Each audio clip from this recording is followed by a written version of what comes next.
Boston's skyline glowed under the city lights, traffic weaving through the streets like restless veins. From the top floor of the Blackwood Hotel, Adrian Cole watched headlights crawl below. At 38, Adrian controlled one of the most feared criminal organizations on the East Coast. Politicians avoided saying his name in public. Rivals spoke it carefully. Men who worked for him understood that Adrian Cole never gave the same warning twice. But that night, Adrian was not the most powerful man in the room. Across from him sat Charles Voss, an elderly man in an immaculate gray suit. Voss represented the Commission, a secret alliance of powerful crime families that had controlled major operations from New York to Philadelphia for decades. Voss placed a photograph on the table. A young woman with dark hair and determined eyes stared back at Adrian. Her name is Elena Brooks, Voss said. 31 years old. Investigative accountant. Former employee of Harlow Financial. Adrian did not touch the photograph. What did she do? She found something. What? Something she was never supposed to find. Adrian looked up. Voss continued. For 20 years, Harlow Financial has moved money for people who cannot afford questions. Elena discovered the records. Names. Payments. Accounts. Judges. Contractors. Officials. And where are the records? We don't know. Adrian leaned back in his chair. So you want me to find them? Voss smiled faintly. No. We want you to kill her. The room became silent. Adrian had received similar orders before. People who entered his world understood its rules. Betrayal had consequences. But Elena Brooks was not part of that world. She's a civilian, Adrian said. She knows too much. Knowing something isn't the same as using it. Voss's expression hardened. You're not being asked for an opinion. Adrian stared at the photograph again. Where is she? Providence. She leaves tomorrow morning for Boston. Our information suggests she plans to meet a federal contact. Adrian finally picked up the photograph. There was something unusual about the image. Elena was looking over her shoulder as though she already knew someone was watching. When? Tonight. Adrian stood. Voss smiled. I knew we could depend on you. Adrian placed the photograph inside his coat. Neither man knew that before sunrise, everything would change. Elena Brooks had changed hotels 3 times in 2 days. She had stopped using her credit cards. Her phone was powered off and wrapped in foil inside her bag. She had purchased a bus ticket to Boston with cash and had told no one where she was staying. Still, she knew they had found her. The first sign was the black sedan parked across from the hotel. The second was the man reading the same newspaper for nearly 40 minutes. Elena closed the curtain. Her hands trembled, but she forced herself to remain focused. 6 weeks earlier, her life had been ordinary. She had worked as a forensic accountant for Harlow Financial, reviewing corporate transactions and searching for irregularities. Then she found a payment that made no sense. She followed it. 1 payment became 20. 20 became hundreds. Shell companies led to construction firms, political organizations, offshore accounts, and unexplained transfers involving some of the most powerful names in the Northeast. Elena copied everything. The next morning, her supervisor disappeared. 2 days later, someone broke into her apartment. That was when she ran. A knock came at the hotel room door. Elena froze. Another knock. Hotel maintenance. She remained silent. The door handle moved. Elena grabbed her bag and backed toward the window. Then the door burst open. A large man entered. Elena screamed and swung the bedside lamp at him. It struck his shoulder, but he barely reacted. He grabbed her arm. Before he could pull her away, a second man appeared in the doorway. Adrian Cole. The attacker turned. You're late, the man said. Adrian looked at Elena, then at the attacker. Let her go. The man frowned. What? I said let her go. She's the target. I know. The attacker reached inside his jacket. Adrian moved first. The confrontation was quick. Within moments, the attacker was on the floor and Adrian was standing between him and Elena. Elena pressed herself against the wall. Who are you? Adrian looked at her. The man they sent to kill you. Her face went pale. Adrian glanced toward the hallway. And if you want to stay alive, you need to come with me now. Elena stared at him. You expect me to trust you? No. He stepped toward the door. I expect you to decide whether you want to argue with me or survive the next 5 minutes. From downstairs came the sound of approaching vehicles. Adrian looked through the window. 3 black SUVs had stopped outside. He turned to Elena.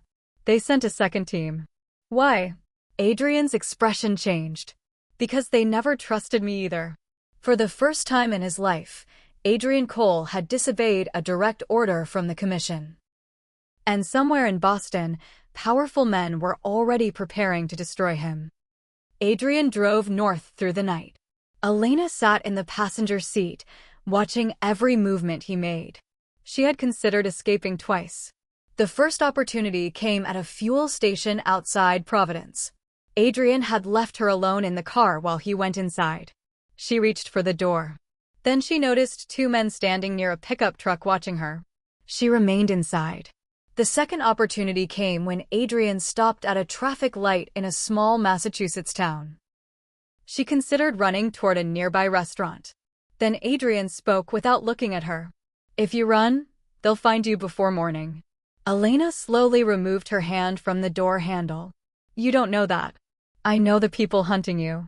And you're one of them. Adrian said nothing. They reached an isolated house outside Gloucester shortly before sunrise. The property overlooked the Atlantic Ocean and was surrounded by trees. There were no neighboring houses within sight. Adrian unlocked the door. You'll stay here. For how long? Until I understand what is happening. Elena laughed bitterly. You mean until you decide whether to kill me? Adrian turned. If I wanted you dead, we wouldn't be having this conversation. That isn't comforting. It wasn't supposed to be. Inside, the house was surprisingly simple.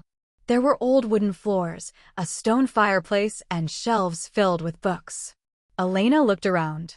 This doesn't look like a Mafia safe house. It belonged to my father. Was he like you? Adrian's expression changed. No. That was the end of the conversation. For the next several hours, Adrian made calls. One call confirmed that the commission had declared Elena a priority target. Another confirmed something worse. A contract had been placed on Adrian himself.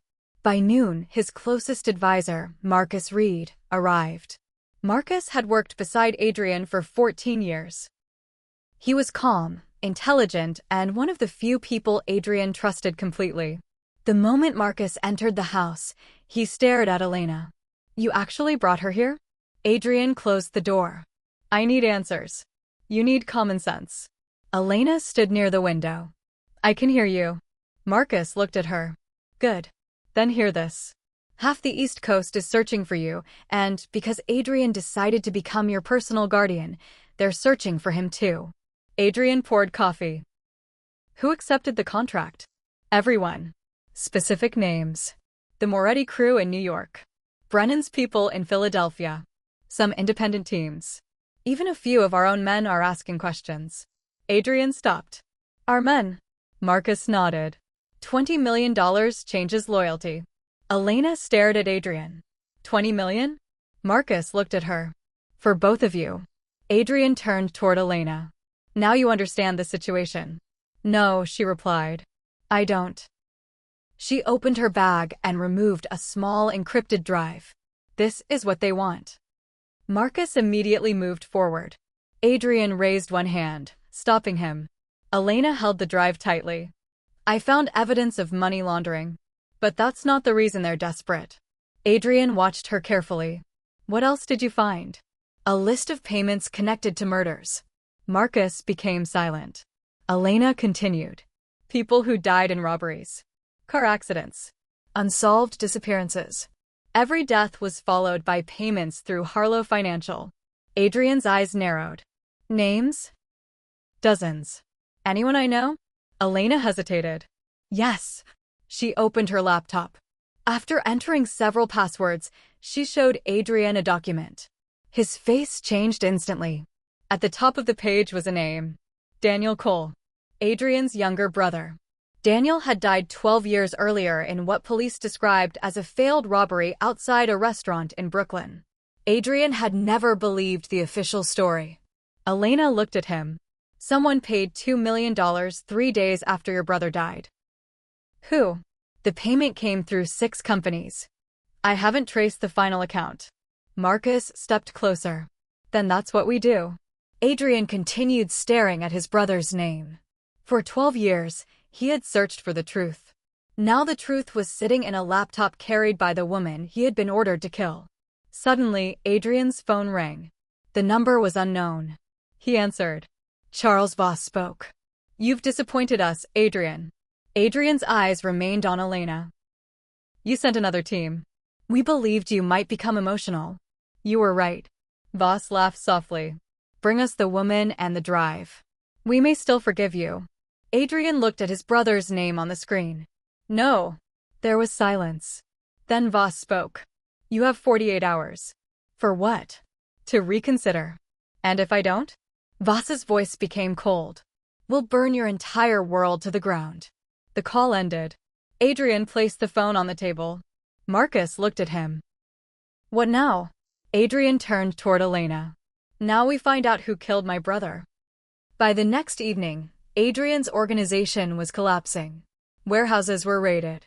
Businesses connected to him were suddenly investigated. Several of his men disappeared. Others changed sides. The commission was not simply hunting Adrian. It was erasing him. Inside the Gloucester house, Elena worked for 18 hours without stopping.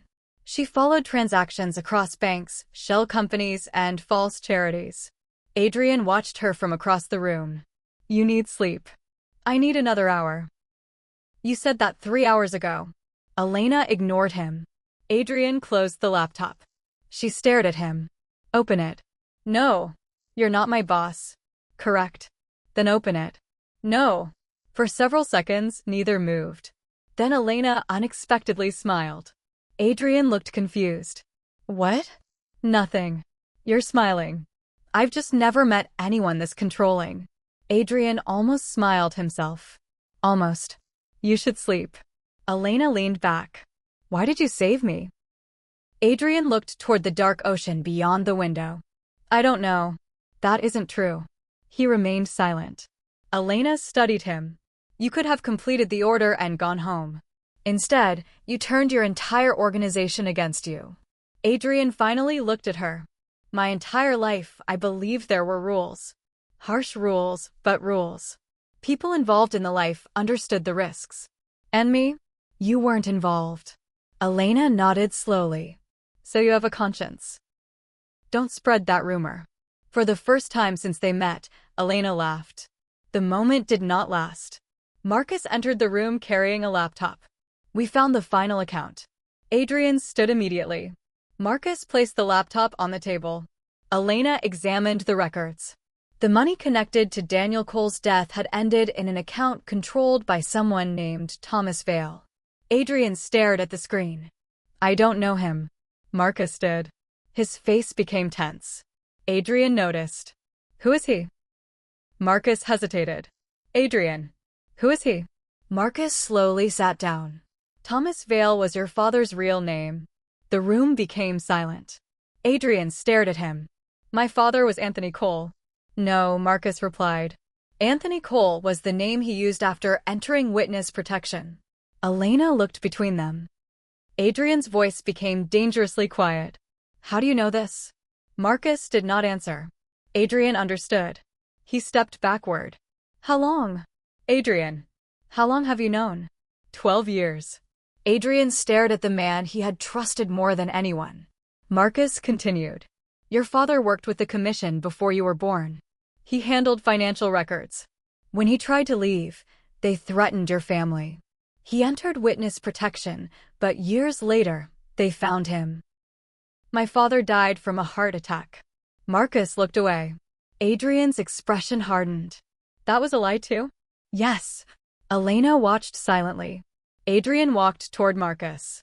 Did you know who killed Daniel? Marcus's eyes filled with regret. I knew the order came from the commission. Adrian grabbed him by the jacket.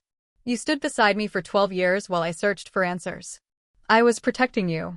You were lying to me. If you had known the truth, you would have attacked the commission. You weren't powerful enough then. They would have killed you. Adrian released him. Elena looked at the financial records again. There's something else. Both men turned. These payments didn't stop 12 years ago. She scrolled through the transactions. They're still happening. Marcus moved closer. Elena opened a recent transaction. A payment had been made 3 days earlier. Recipient, Marcus Reed. Adrian slowly turned. Marcus stepped backward. Elena whispered, Adrian. Marcus reached inside his jacket. Adrian reacted instantly, knocking the weapon from his hand.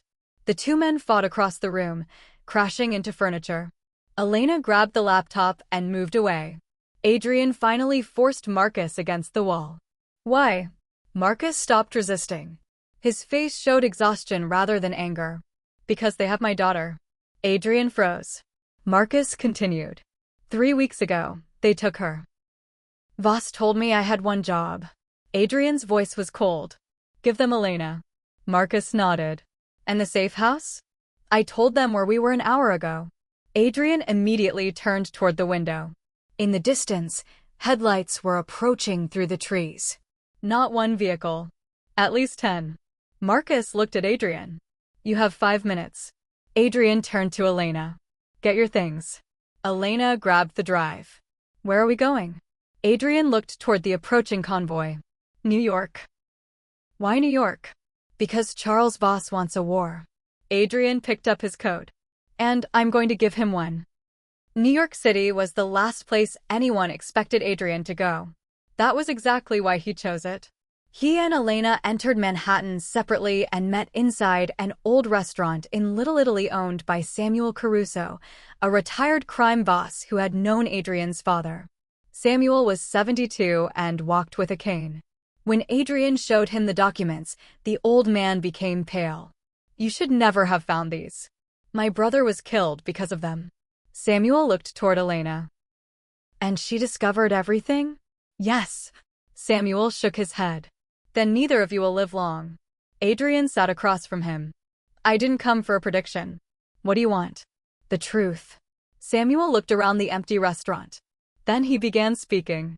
Years earlier, Adrian's father had helped create the commission's hidden financial system. He knew every account, every politician who had been paid, and every crime that had been covered. When he tried to leave, he copied the records as protection. The commission found out. Adrian's father died. Years later, Daniel discovered part of the truth. He died too. And Voss? Adrian asked. Samuel looked directly at him. Voss ordered both killings. Elena closed her eyes. Adrian remained completely still. Samuel continued. But killing Voss won't solve your problem. Another man will replace him. Adrian looked at Elena's drive. Then we don't kill the system. Elena understood. We expose it. Samuel laughed. You think the commission will allow you to walk into a television station? No, Elena said. But we don't need television. She explained her plan. The files could be distributed simultaneously to newspapers, federal investigators, and international financial crime units. Once released to enough independent organizations, no single person could stop them. There was one problem. The encrypted master files were stored on a private server inside Harlow Financial's Manhattan headquarters. Elena's drive contained evidence, but the server held everything. Adrian looked at her. Can you access it? From inside the building. Samuel shook his head. Impossible. Adrian stood. Then we'll do the impossible. At midnight, Elena entered Harlow Financial through an underground parking garage using an access card from her former supervisor. Adrian remained close behind her. The building appeared empty. It wasn't. On the 23rd floor, Elena accessed the server room. 10 minutes, she said. Adrian watched the hallway.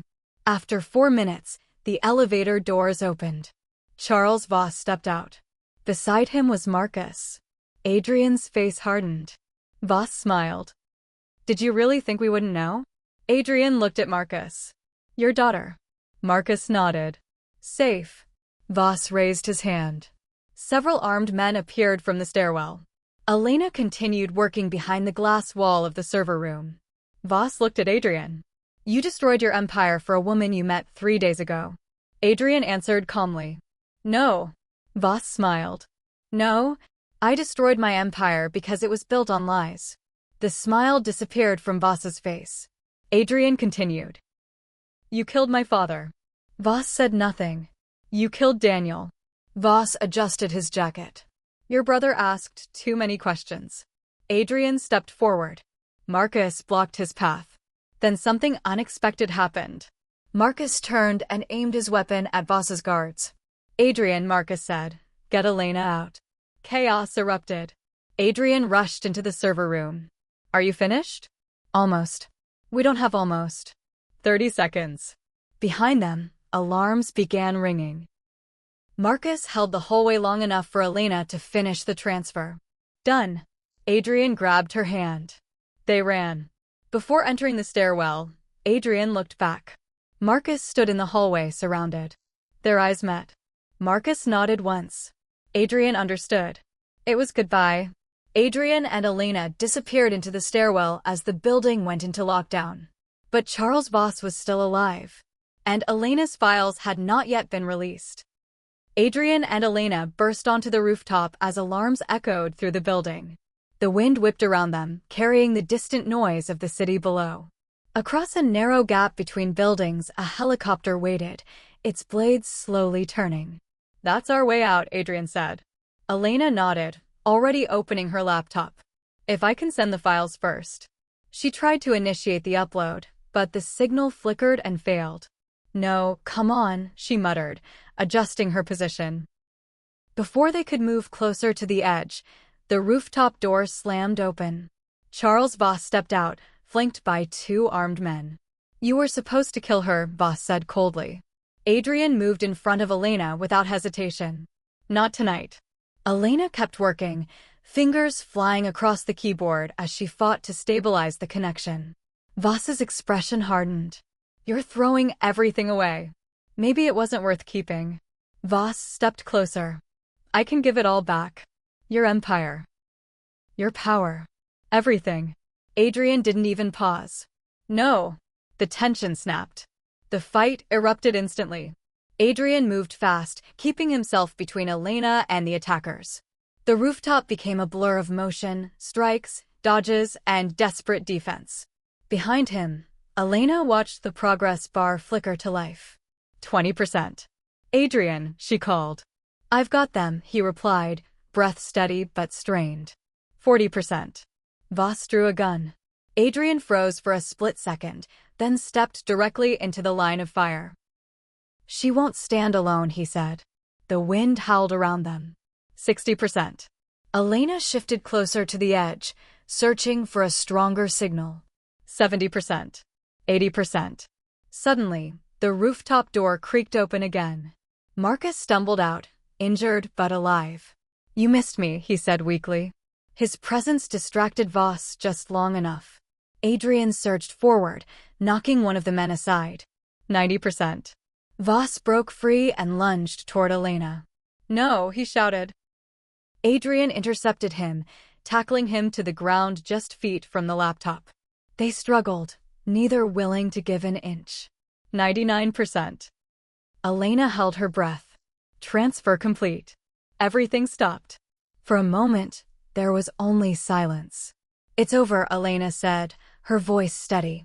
Sirens wailed in the distance, growing louder. Voss looked around, realizing there was nowhere left to run. Within days, the commission collapsed. Investigations spread across the country. Arrests followed. Accounts were frozen. Powerful figures who had once seemed untouchable were exposed and brought down. Charles Voss was captured before he could disappear. Marcus vanished with his daughter, leaving no trace behind. Adrian's empire dissolved overnight. To the world, Adrian Cole was gone, another ghost swallowed by the chaos. Months later, Elena had rebuilt her life.